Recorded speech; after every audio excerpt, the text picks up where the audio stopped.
act by our association. It really, really helps out local veterans because when our vets come back, not all wounds are visible, and they're suffering from PTSD and traumatic brain injuries and things along those lines.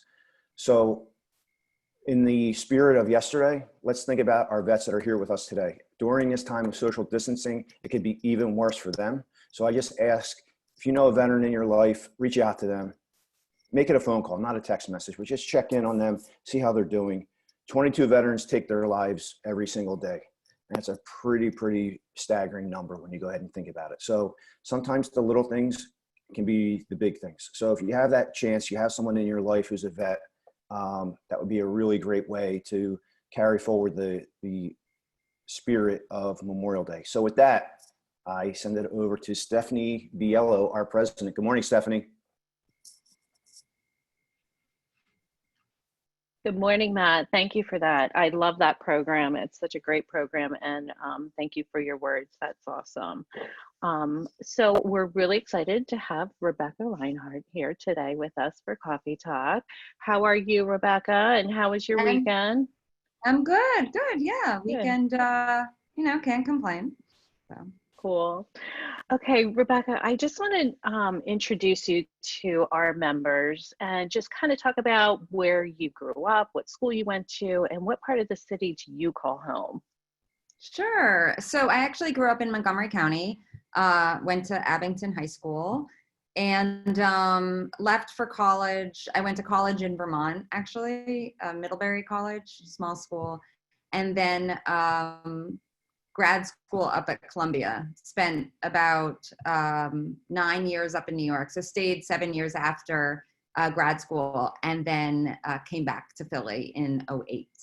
So right now I live in, we live at Rhynhart Graduate Hospital area. I live with my husband, daughter, and dog. so that's me in a nutshell, right?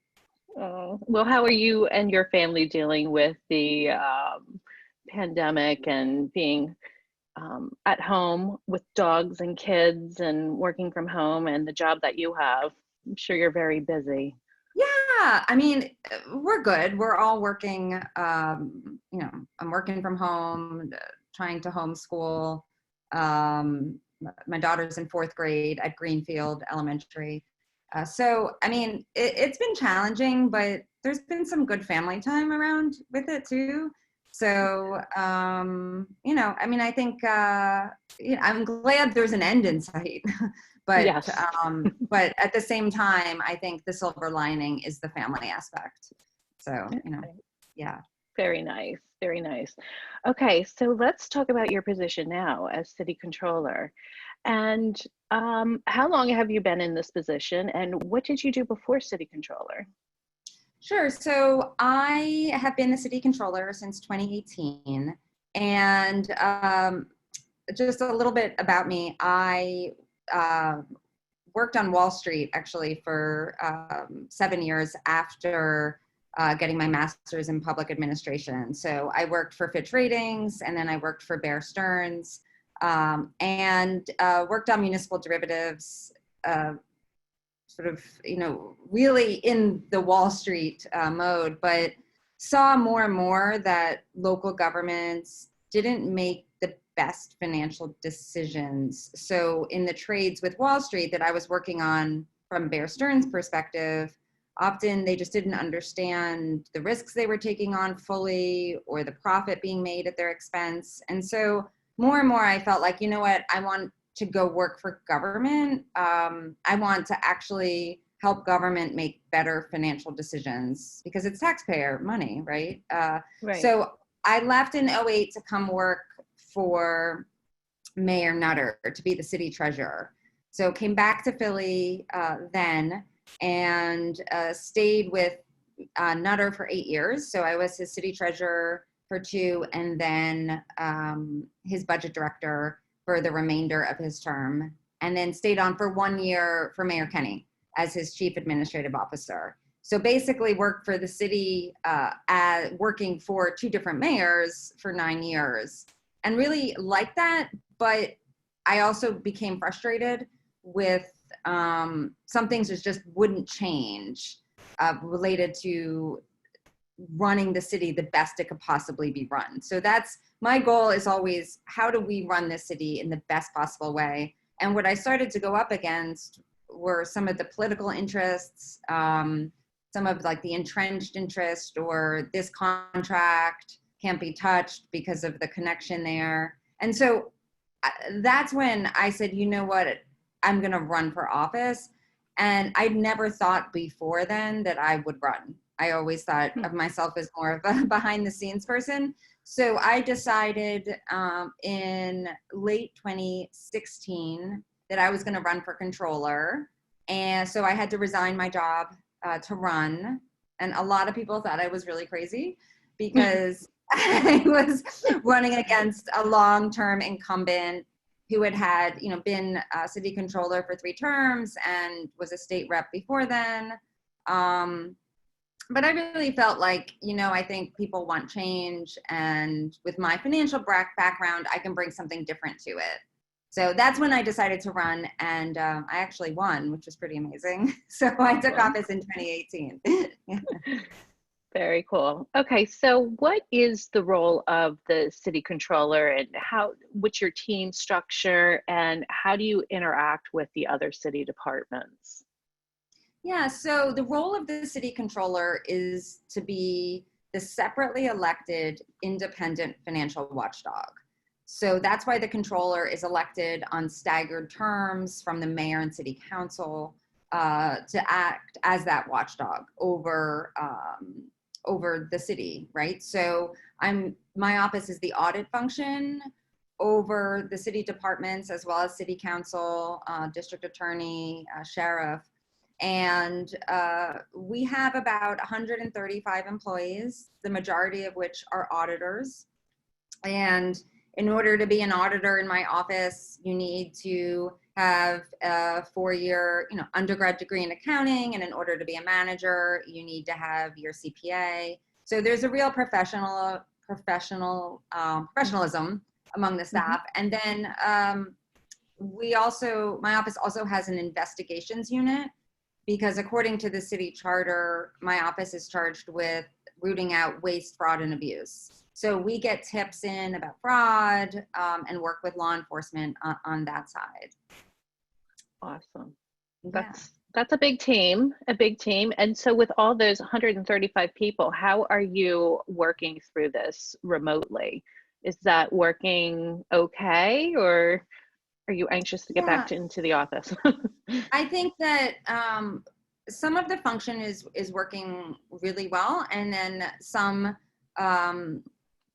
isn't working at 100% capacity, right? So we're working remotely, and so we found with the whole unit in my office that looks at payments to make sure that everything is okay before it goes out the door. That's all being done electronically. And then the auditors are asking for information and getting information electronically. So a lot of it is working. We're doing a ton of Zoom calls, as I'm sure everyone is. And we are moving forward and are on schedule with our audits. With that said, there's certain things that have been sort of postponed or delayed, things that need to be done in person.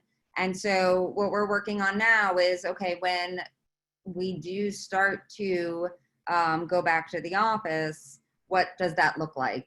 How can we stagger that, or have the people that really need to go in and everyone else not in? It's the same questions I think that everybody's sort of struggling with right now in this time, because it's such a unprecedented time. Yes, we're all trying to adjust, and I think that we'll learn new, different business practices, and working remotely, kind of shed some light on areas where you can save a little. Okay, so let's talk about the budget. Mayor Kenny introduced a revised budget, which includes a proposal to increase the real estate property tax, wage tax, and BERT. What are your thoughts on this? I know there were two budget proposals, and he revised it. So tell me what you think of that. Yeah, so I think we need to put it in a context, right? That Mm-hmm. over the economic expansion over the last 4, 5, 6 years, the city's spending has gone up dramatically. So the city's budget increased by $1 billion over 4 years. And just so that for a sense of scale, the budget is about $5 billion. So it's almost, it's a 20% increase over 4 years. And so this budget gap that the mayor's revised proposal addresses is so large at 649 million. But I also think it needs to be looked at through the lens that spending has gone up a lot over the last 5 years. So I think that there are ways to balance the budget without raising taxes.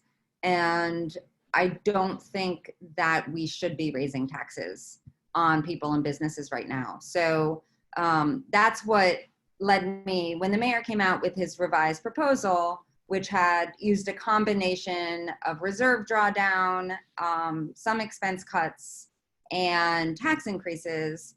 That's what it made me think, well, let me take a look through this, because there's got to be a better way. I mean, I know in some ways it's the easiest thing is, oh, let's raise taxes, honestly. But I'm pretty upfront and honest about it, but it's not the thing that should be done. So that's what made me say, okay, let's have my office look through this. And what we found is there is a way to balance this budget without the tax increases and without as severe cuts to some departments. So in addition to the tax increases, there were a few cuts that seemed really severe, basically eliminating the Office of Arts and Culture, eliminating the Office of Workforce Development, 85% cut to commerce when businesses will really need commerce or should need commerce because they're supposed to provide assistance to business as we come out of this. So what my office did is look at, okay, what's the value of the tax increases that the mayor's proposing? On the city side, the value is about 50 million.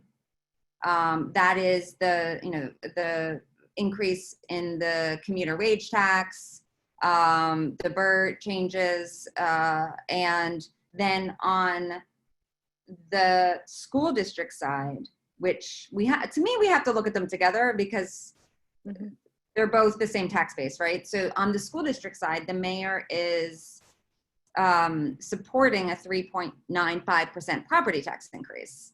And that is to generate about 57 million. So altogether, what we need to solve for is 107 million so that we don't need to raise taxes. And what I found was that it's completely doable. And I can go through that if you're interested or if your members are interested, but it's completely doable. I think that we need to do everything possible not to raise taxes right now. I don't think that's the way forward. I agree. I guess that's my next question. So clearly this is, budget financials, that's your expertise there. What is the channel of communication between you and the mayor, that office? When he comes up with his budget, does he talk to you or do you talk to him, give advice? How does that communication work in that relationship between the controller and the mayor? Now I could talk about that ideally and then how it is, right? I mean, it only makes sense, right? You're trying to work on a budget and you got numbers and you got services and, is there any collaboration going on in preparation of the budget? There is not collaboration. And I will say that the mayor proposes the budget and now it sits with city council. And so that is one of the reasons that I put forth recommendations really just to city council as well as to the mayor, but to city council to say, here are some suggestions, here are some ways forward without raising taxes and to make some of the cuts less severe. Now, I would say that my office did send recommendations to Mayor Kenny and his staff before he proposed his revised budget. on May 1st.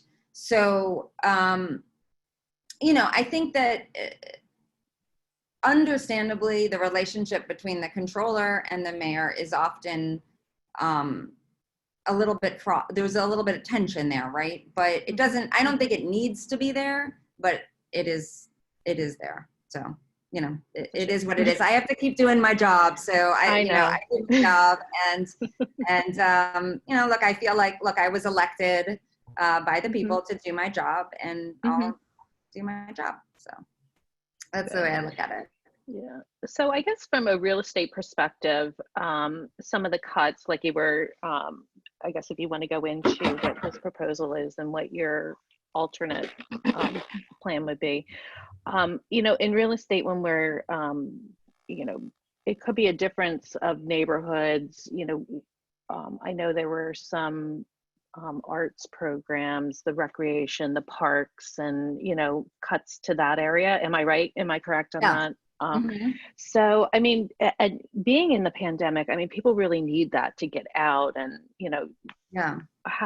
so how does your plan look in those areas as opposed to what the mayor has proposed?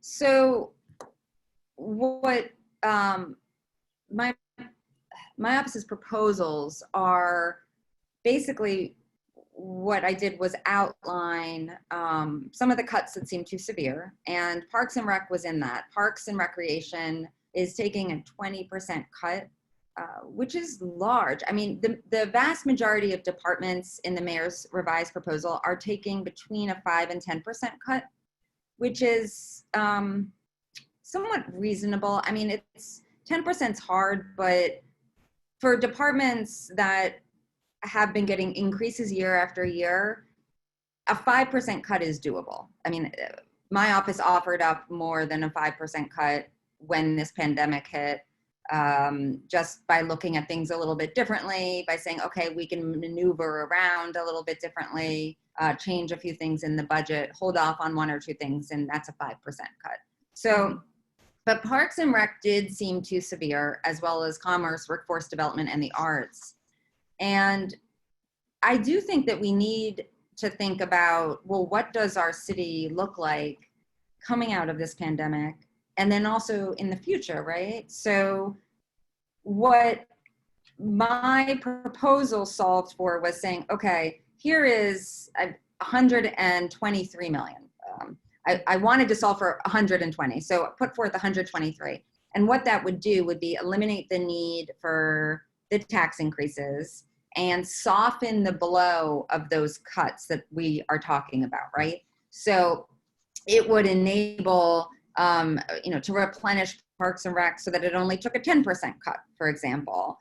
Replenish the Arts Fund, which gives grants to small community-based arts organizations around the city, so that it's only taking a 10% cut.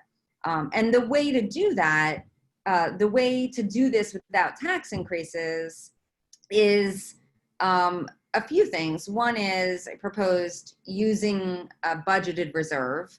The mayor proposed depositing $50 million into a recession reserve for a future recession. And that, to me, it doesn't make sense. I mean, we are in a recession. We are in a crisis. We shouldn't be budgeting for a future recession. We have reserves in a different place called fund balance. So I think that could be used. And the second really big item where my office estimated that we could save $45 million a year is on overtime management. So the city's overtime, and this sounds a little dry or, maybe a little bit, too in the weeds, but it's so important because overtime has gone up while staffing levels have gone up at the city. So the city has hired close to 1,000 new net positions in the last few years. And at the same time, overtime's gone up. And overtime is a tool that's supposed to be used for staffing shortages. So when you have employee levels going up and overtime going up, it normally means that there's not good enough management of it. Mm-hmm. And when there's not good management of it, city employees, of course, would want to take more of it. Right. So, that's human nature, I think. So what we've seen is an increase from fiscal 11 to now from $6,000 per employee to $8,000 per employee. And that's adjusted for inflation. For example, in the fire department, overtime has gone from $14,000 per employee to $20,000 per employee. Getting that number back down to what it was in fiscal 11, adjusted for inflation, would be savings of $45 million a year. So I'm spending a few minutes on that because that is something that is within the control of city management and needs to be done better. And then I also listed out a few other ways to solve this budget hole quickly. And then going forward, after we get through this budget, I think we really have to look at the city budget to say, how can it be more efficient, effective? Let's look at the tax structure. Let's look at everything. I'll stop there and let you ask your next question because I'm getting too into it. No, that's okay. No, that's good. So talking about the budget cuts and where we could save, do you have any ideas of where the administration, are they looking at ways to generate revenue? So I really think this should be handled on the expense side. So when I say handled on the expense side, what I mean is that the city needs to look within its operations. So one of the things is the overtime management to save $45 million a year. And then there are other ways and other items that I set forth. For example, recalculating the budget into pre-K, and to support exactly the number of seats that the mayor has said he wants to support. If you 3,300 seats times $8,500 a seat, gets you a certain dollar figure, there's $13 million more than that in the budget line. So when I actually went through the budget lines of the mayor's revised proposal, there are areas in the expense side that can be reconfigured. And I think that if we go to the revenue side, meaning whether it's a tax increase or a fee increase, what we're doing is hitting our people and our businesses, and that's not where we should be going. So I think we need to go, focus in on the expense side. Okay, fair enough. Speaking of businesses, so the governor, has his strategy with opening the red, yellow, green. We are approaching the yellow next week. How do you feel about that, his strategy, and do you have any concerns with Philadelphia going into the yellow? From my perspective, I think that's, the governor's doing his job, and that's his job. And so to me, we're going yellow. You know what I mean? Like, right, I don't question that. I right. think that I'm looking at it through the lens of what impact does this pandemic and the length of the stay-at-home order, what impact does that have on the local economy? And then what impact does that have on our city budget? And how do we, and our people, right? I mean, we have a city with the highest poverty rate of the 10 largest cities. We have our homicide rate has been going up. So we have a lot of issues, and that's where I'm focused. Right. So to me, governor says we're going yellow, and whenever the governor eventually says we're going green, then, to me, we're going green. So I'll let him do his job. Okay, so let's talk about the pack of bills that relates to landlord-tenant issues and what your thoughts are about that. Do you think this is the way forward since the city already has the rental assistant program? So I just wanted to hear what your thoughts were on those bills and where you think we should be going in this area. Are you talking about the bills proposed by Council? Gim Brooks, yeah. So I think that people are having a hard time right now, right? So we have about 50% of Philadelphians are renters. A lot of people are out of work. So I understand the empathy and the need for some protections of renters, but I also think it needs to be looked at from a holistic point of view of, well, then how does that also impact the landlord? Because I don't think every landlord is, super wealthy and like able to handle it if the mortgage stays due. Right. So I think it needs to be looked at from a perspective of how do we help renters, but also make sure we're not putting landlords out of business, because that could have its own negative impact if the mortgage terms are held constant. So I guess what I'm saying is, like, I understand where the desire is coming from to help people. Mm-hmm. I just think that it needs to be looked at in a way that looks at all aspects of this. So, yeah, of course, people shouldn't be charged exorbitant late fees. I mean, I say of course, because I think that, that seems completely wrong. And of course, if the landlord can, give a break, the landlord should give a break. I think we just need to look at it all together. And so it just needs to be looked at that way.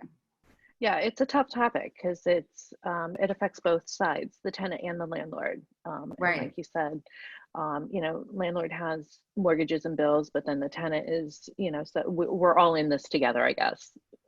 Right, exactly. And so, so it's, we just need to figure out a way to do it so that businesses and people and tenants, whether they're, people and businesses, right? I mean, the restaurants need help too, right? So, mm-hmm. They need reprieves from their, their rents, but then how does this impact the whole picture? And I think that's what we need to look at. Yeah. I mean, do you have any concerns about the real estate at this time, our industry? Are you concerned with that? I mean, I think that there's uncertainty right now in the industry. There's uncertainty because this could change things, right? I mean, if you're looking at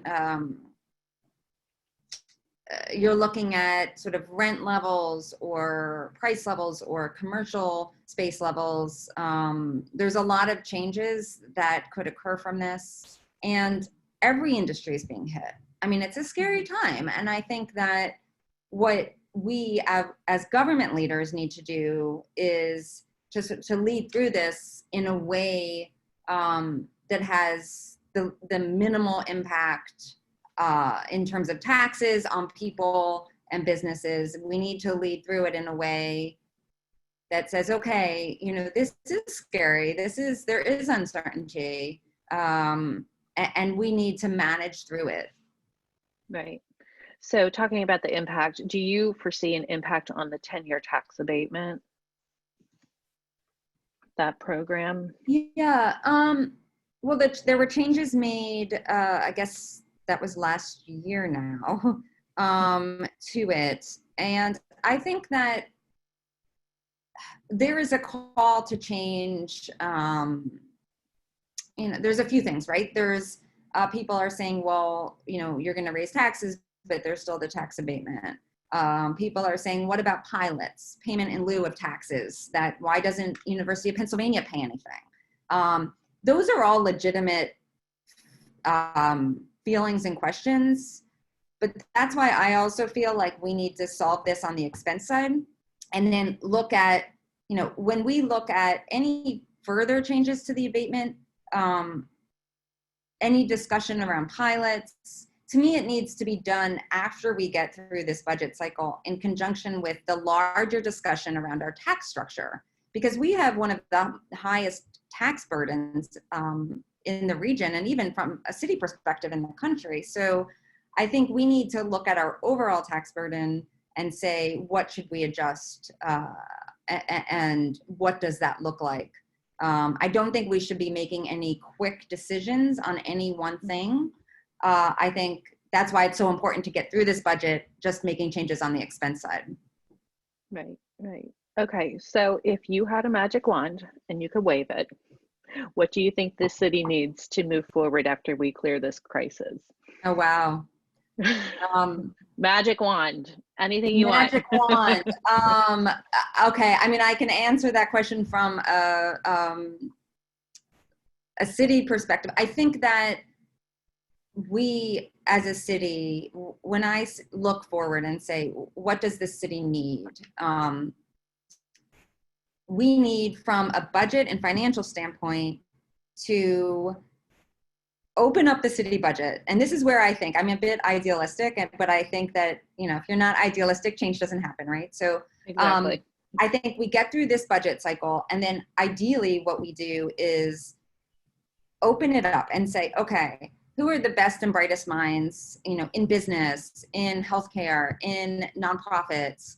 How could we do our operations better? Because there's so many areas for modernization and efficiencies. I mean, we all know that from dealing with the city, right? So I think, like, if we could propel the city forward by reimagining our budget, I think this would, you know, that would be awesome. And then we also have to address the big challenges facing our city, right? We have to get the poverty rate down. We have to make sure our schools are well funded. We have to get the homicide rate down. I mean, people are dying at levels that we haven't seen from gun violence since 2007. So those things are important to move, you know, our whole city forward. So awesome. now you got me going on a Monday morning. There you go. Well, that's Tuesday, what we do. It's a Tuesday. Well, yeah, I know. We're all thrown off by the days, but yeah, that's how we like to do. We start off our Monday mornings and it sets the tone for the rest of the week. So, yeah, that's great. So how can GPAR and our members help going forward? Well, I think by being engaged, that's the best thing.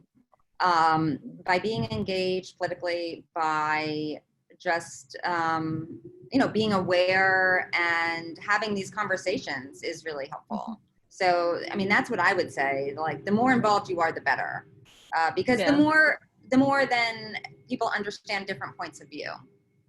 Right. So outside of your role as city controller, are you involved in any other organizations or associations that are outside of the city? Yeah. So, well, first, locally, I do sit on the board of the Schuylkill River Development Corporation, as well as Mural Arts Advocates. So I do those two things locally. And then I'm also part on the advisory council for something called Accelerator for America, which was started by the mayor of LA, Eric Garcetti, and actually Pete Buttigieg. And it's a group of mostly mayors. There's a few city council people. I'm the only controller, but I was very excited to be part of this. But it's really, what they do is they get together, and now I'm part of it, to share best practice and say what's working in other cities. It's Democrat and Republican. It's a group of like 30 or 40 electeds and support staff. So that to me is really exciting, because I can see what other cities are doing in a really forward-looking way, and say, wow, like, let's reimagine this. So that's something that gets me pumped up too. Yeah, no, I saw that. That looks like a really fun organization or association. At GPAR, we kind of have a similar committee called the Horizon Committee. So we're always, you know, on the forefront looking for, you know, different ideas or anything that might be a threat to our industry or an opportunity, kind of like a SWOT analysis. So yeah, they're really interesting. Yeah. And on the state level, you know, you kind of see what other cities are doing. And then when you go to the national, it's really interesting to see how other cities are running their programs, and you just feed off of their energy and, you know, different programs. So if there's in that group that you're in, is there one idea that you found from another city that you would love to bring to Philadelphia or start in Philadelphia? Well, there's a lot of different things. I think one thing which is sort of smaller on scale, but New York City does this thing called Open Checkbook. And basically it puts out every expense with like a 1 or 2 week delay, but it's basically, you can go on New York City's website and see exactly what the city of New York is spending its money on. It's their checkbook in this really understandable way. So that's one thing I have that I want to accomplish with Philly, because Philly government doesn't have the level of transparency that I think it should. I think the more transparency that we have, the more efficient and effective government is, because people can look at it and say, why is the city spending so much money on this? And then it can lead to change. So that's one thing. And then just cities, a lot of times things are first done on a smaller scale, but then they can be replicated, I think, which is a really interesting thing, and something that sort of looking at, how do you best manage assets?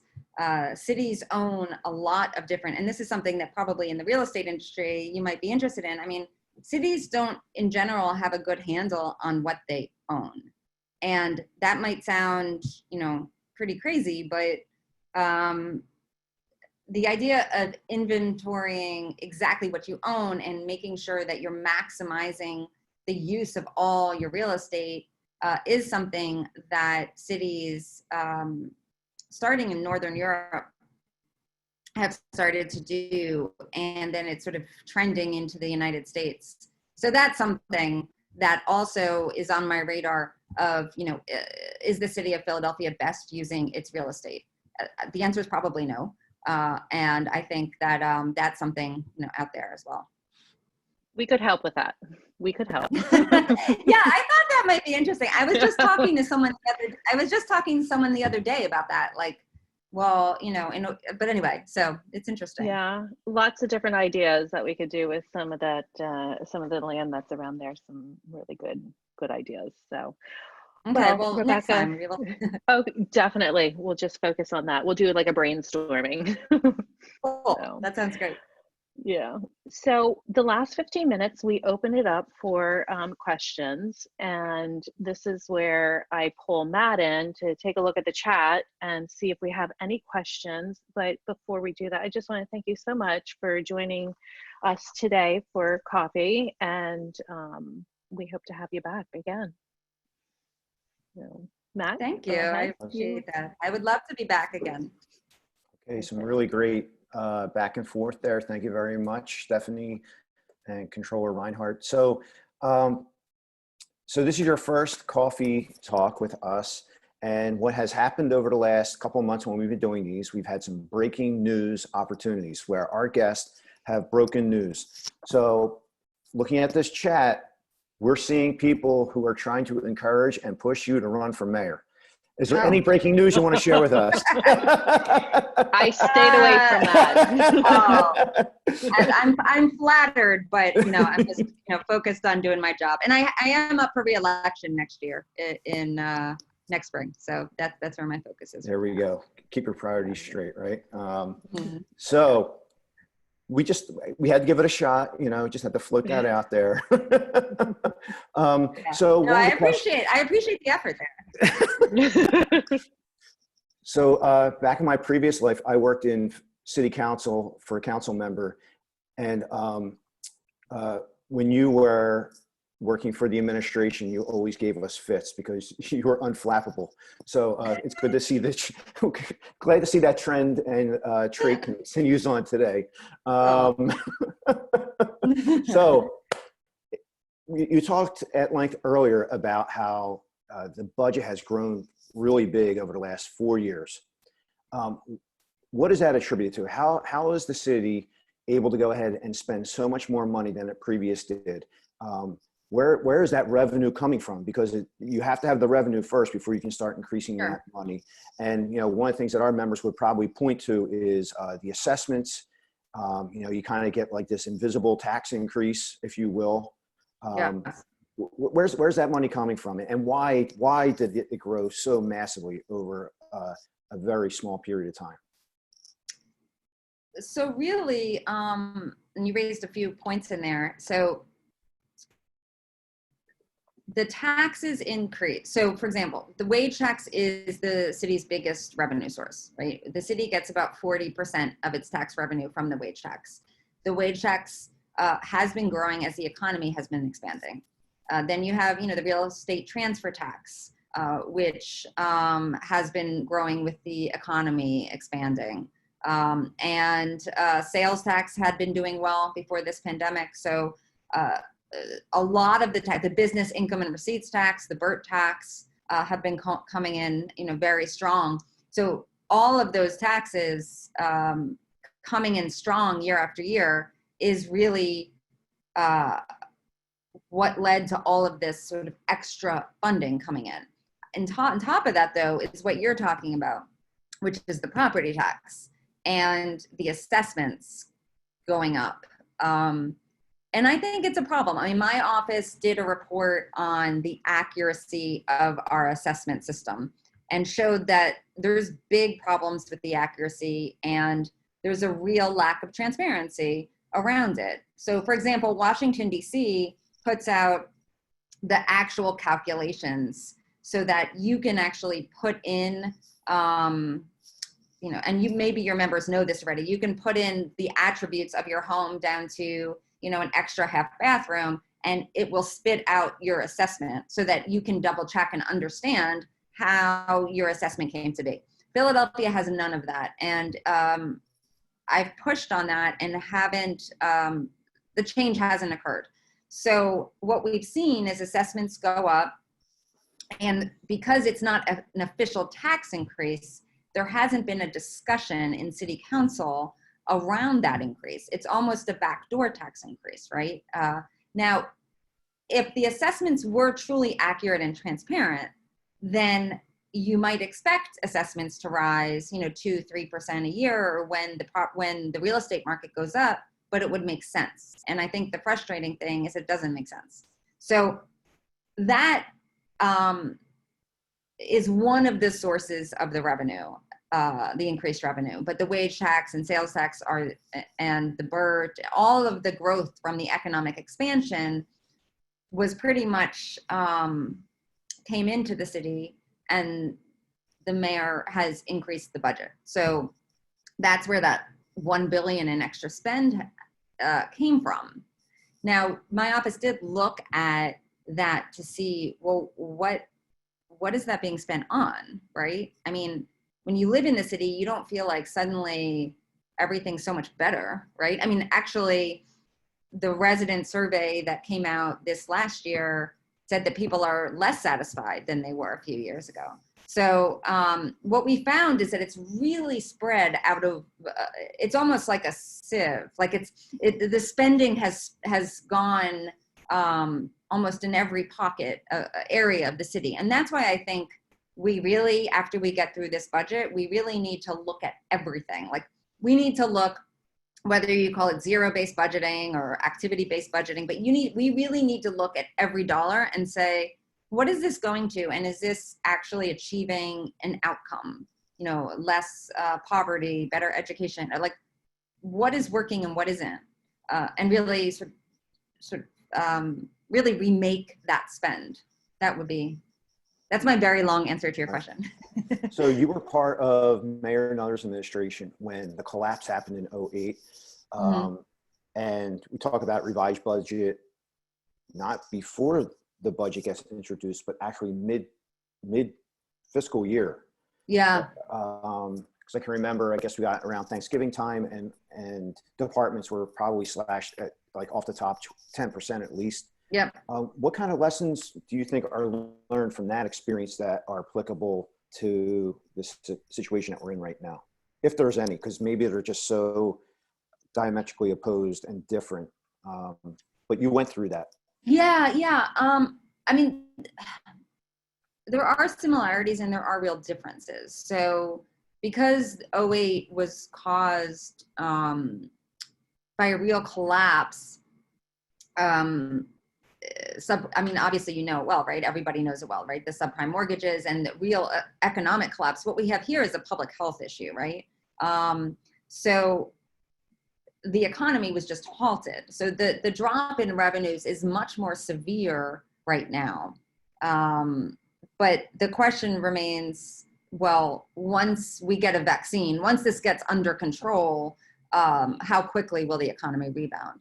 But in terms of lessons learned, I mean, I think that the city's only has a certain number of tools available to it to get expenses down. I mean, I think what was interesting to me was that the Mayor Kenny chose to give wage increases to the unions after the pandemic hit.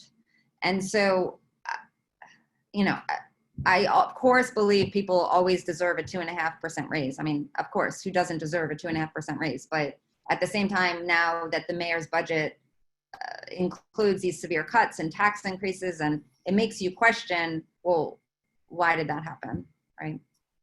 So, I mean. So going along those lines of, you know, city employees and compensation, you know, hot button thing is always the drop program. Then also too, you look at what you were just talking about, the city has all this revenue coming in and you have this unfunded pension liability. Yeah.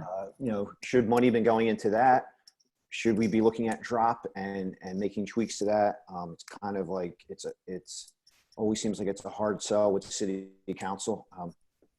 Where's all that stuff fit into this?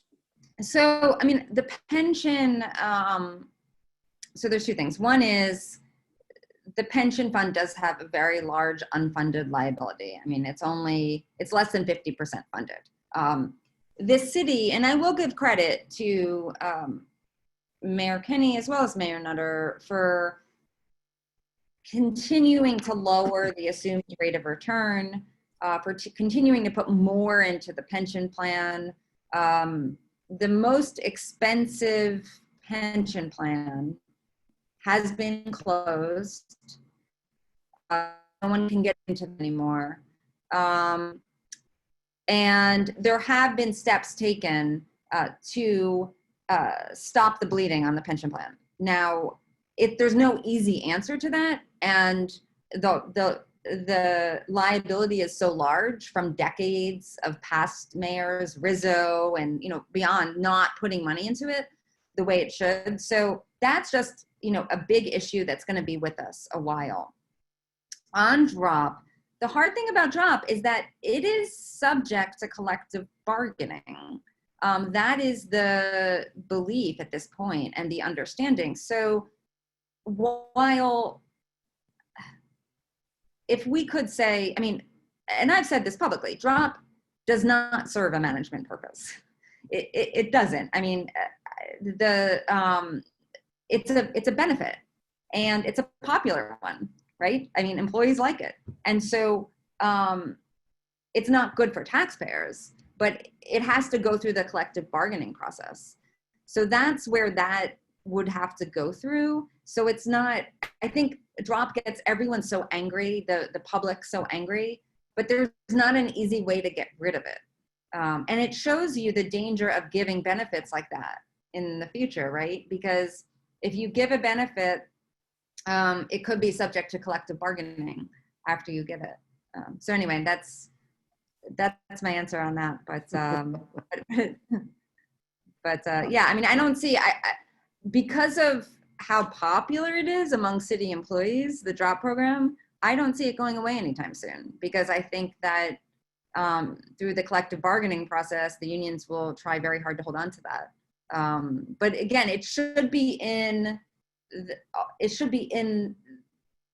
sort of bucket of things that are all looked at, because we do have to make sure that there is a pension fund available for all of our employees in the future, and that it doesn't have an undue burden on our people, taxpayers too.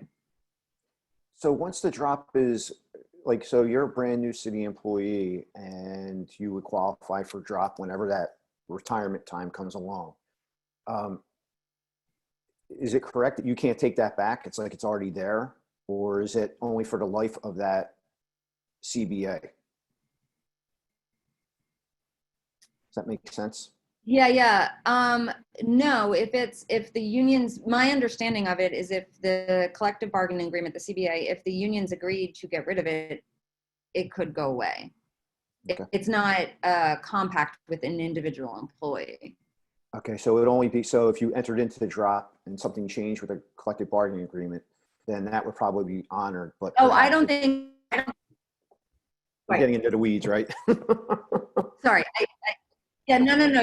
You're exactly correct. I interrupted you, but you're exactly right. If you entered into it, then it would have to be honored. But if you are years away from that, then it wouldn't. Right. Okay. Yeah. So here's another in the weeds question, and this is going into the city commissioner's budget. And it's saying that originally the budget proposal had the city commissioner's budget doubling to $22 million from $12 million. Okay, $10 million increase until it was revised to have that increase go into 2023. You know anything about that or wish to comment on that? Not at this point. I think I'm fully focused on the 2022 budget. I think that question is a good one though, because it sort of makes you wonder, well, what is it for? So I think that should be looked at along with everything else as we move into 2023. I think when I looked through the 22 revised budget, when I saw that increase wasn't there anymore, I basically moved on to the next department. Like, okay, that's gone. Let's move to the next department. But we do need to look at it. I'm not 100% clear on what that is accomplishing. So I can't express an opinion on it right now. Okay.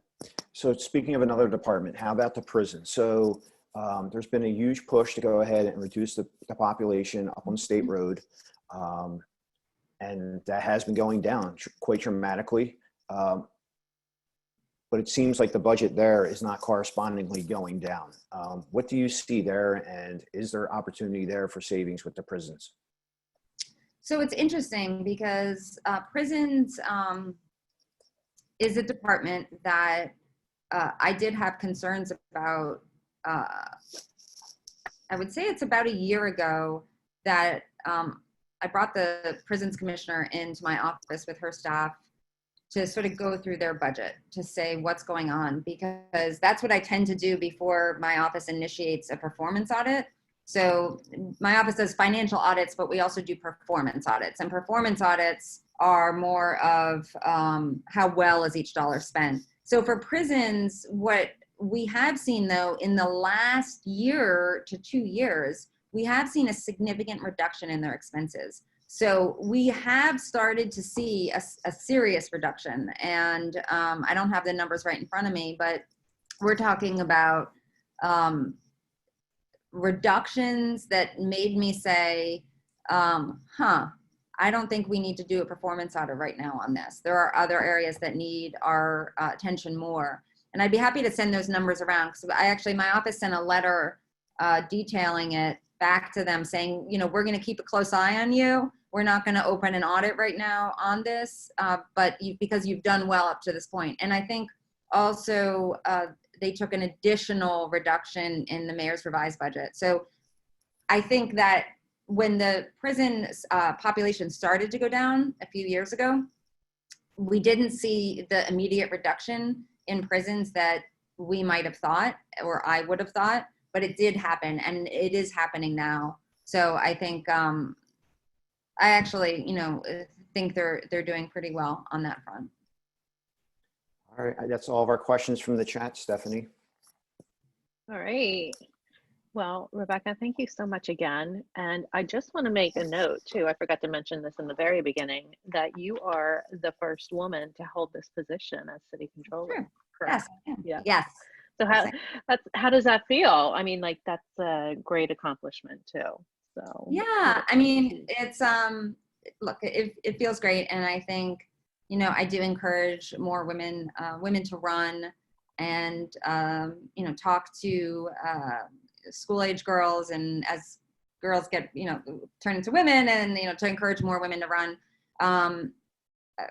What I say about that is, look, I ran on a platform of I'm the most qualified person, But of course, I am a woman, so Mhm. that is part of my identity, and I think it does bring a different view to things. So I'm proud of it. I definitely am. But Very we just good. need to get more diversity, in government, in politics. But no, I'm proud of it. Thanks for asking. Very good. Well, I'm glad we ended on that note, very happy note. And thank you all for joining us. And thank you, Rebecca. And again, I hope you come back and visit us again for another coffee talk. Or town hall. Definitely. I'd be happy to anytime, Stephanie. Everyone have a great day, and talk to you soon. Take care. Okay, thanks everyone. Thanks.